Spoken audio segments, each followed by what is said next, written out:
কি বলেছে, ধন থাকিলে হয় না ধনী, গানটা আছে তো, মহাজন গানটা লিখেছেন, গানই জ্ঞান বাবা। তো ভগবান প্রমাণ করলেন, রামচন্দ্র কি প্রমাণ করলেন, যখন রামচন্দ্র অযোধ্যা ছেড়ে যখন বনবাসে যান 14 বছরের জন্য, আর সামনেই পড়েছে নদী বাবা, আর নদীর খেয়া পার করে সেখানকার একটি মাঝি, খুব নিচু জাতের, যাই না প্রভু এসেছেন, ডাকছেন, তার নাম কি, কিবট। কিবট কিবট করে প্রভু রামচন্দ্র ডাকছেন, কিবট তাড়াতাড়ি এসো, পারে এসো, আমি ওপারে যাব, আমাদের সময় হয়ে গেছে। কিবট বাবা কিছুতেই শুনছে না। কিবট কি করেছে, ওই নদীর মাঝেই বারবার করে নৌকাটা ঘোরাচ্ছে। রামচন্দ্র বলছে, এ কি বারবার ডাকছি শুনছে না। প্রভু রামচন্দ্রের ছোট ভাই লক্ষণ, আমার লক্ষণ ঠাকুর বলছে, কিবট তোমাকে বারবার দাদা, এই বিশ্ব ব্রহ্মাণ্ডের ভগবান যিনি দশরথ নন্দন সেই রামচন্দ্র তোমায় ডাকছে, যাকেই ডাকে তাড়াতাড়ি করে সবাই চলে আসার, তুমি ডাকছো না, এত বড় তোমার অহংকার। বলছে, ছোট ঠাকুর আসছি, একটু দাঁড়ান। সঙ্গে সঙ্গে কিবট কি করেছেন, ওই নৌকোটাকে নিয়ে এসেছেন, আর এসে বলছে, ছোট ঠাকুর আপনার বড় কষ্ট হয়েছিল, প্রতীক্ষা করতে বড় কষ্ট হয় তাই না। লক্ষণ বলছে, তুমি বোঝো না কষ্ট হয় কি না, কখন থেকে ডাকছে আমার দাদা, তুমি কেন শুনলে না, কেন আসলে না। সঙ্গে সঙ্গে প্রভুকে তাকিয়ে বলছে, প্রভু গো, এই বিশ্ব ব্রহ্মাণ্ডের মাঝে আমরাও অপেক্ষা করাটা বড় কঠিন, দিনের পর দিন যারা ডাকে তাদের ডাকে তুমি সাড়া দাও না দয়াময়।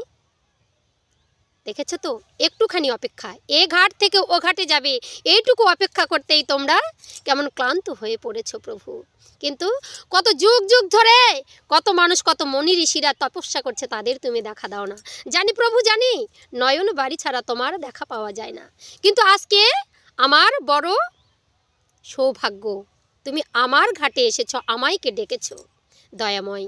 দেখেছো তো প্রতীক্ষা করলে কত কষ্ট হয়।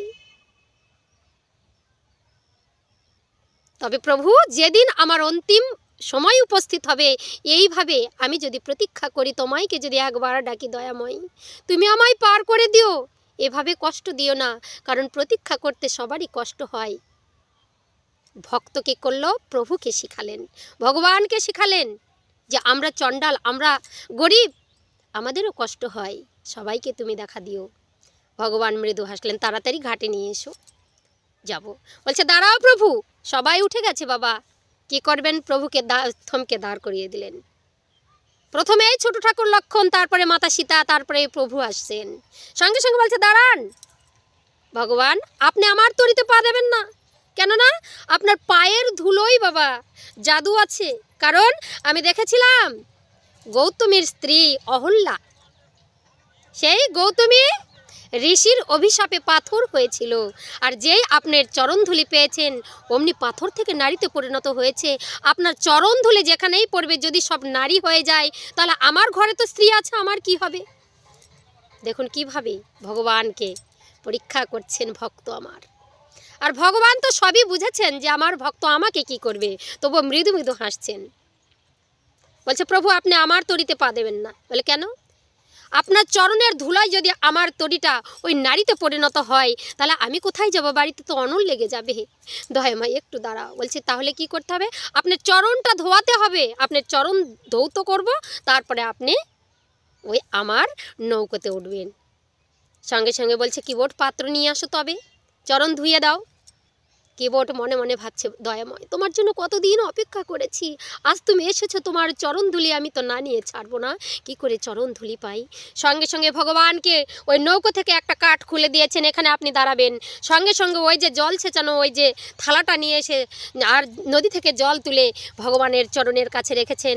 আর যেই না ভগবানের চরণ দুটি ধরেছেন, বলছে, দয়াময় আজ তোমার চরণ পেয়েছি, আর তো তোমায় ছাড়বো না, কতদিন ঘাটে পারাপার করেছি, বিশ্ব ব্রহ্মাণ্ডে তুমি দেখা দিয়েছ, আমাইকে তুমি দেখা দাওনি দয়াময়, আজ তোমায় আর আমি ছাড়বো না।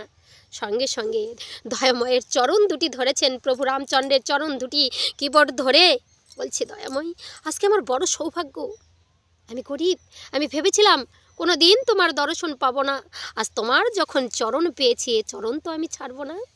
ভিঙ্গারের জল বাবা ভিঙ্গারে রইল, আর নয়নে বাড়ি ধারা দিয়ে আমার প্রভুর চরণ ধুয়ে দিচ্ছে দয়াময়। কিবোর্ড চরণ দুটো ধুয়ে দিল। কিবোর্ড তোমার তো থালার জল থালাই রয়ে গেল, তুমি তো নয়নে বাড়ি ধীরে ধৌত করে দিলে আমার চরণে। এবার তো ছাড়ো আমায়, চরণ ছাড়া করো না গো, একই জন্মে নয় জন্মে জন্মে ওই চরণের পাশে রেখো। কিবোর্ড এবার যেতে হবে দয়াময়, আপনি নৌকোতে উঠবেন না। যেই না প্রভু আমার তরিতে পা দেবেন, সঙ্গে সঙ্গে বলছে প্রভু না, এখনই যদি আপনি মাটিতে পা দিয়ে ওই নৌকোয় ওঠেন, আপনার চরণে আবার ধুলি লেগে যাবে। আপনার চরণে তো ধুলি লাগানো যাবে না। তবে কি করে আমি নৌকায় উঠবো? দাঁড়ান প্রভু, 1 মিনিট। সঙ্গে সঙ্গে কাঠটা সরিয়ে দিয়ে আর আমার কিবোর্ড ওই নৌকো থেকে মাটি পর্যন্ত টান টান হয়ে শুয়ে পড়েছে। প্রভু আমার এই দেহের উপর দিয়ে আপনি হেঁটে গিয়ে নৌকোতে উঠবেন। সঙ্গে সঙ্গে বলছি কিবোর্ড, এ কি করছো তুমি দয়াময়? বহু জনম ধরে তপস্যা করেছি, তোমাকে তো আমি পাইনি।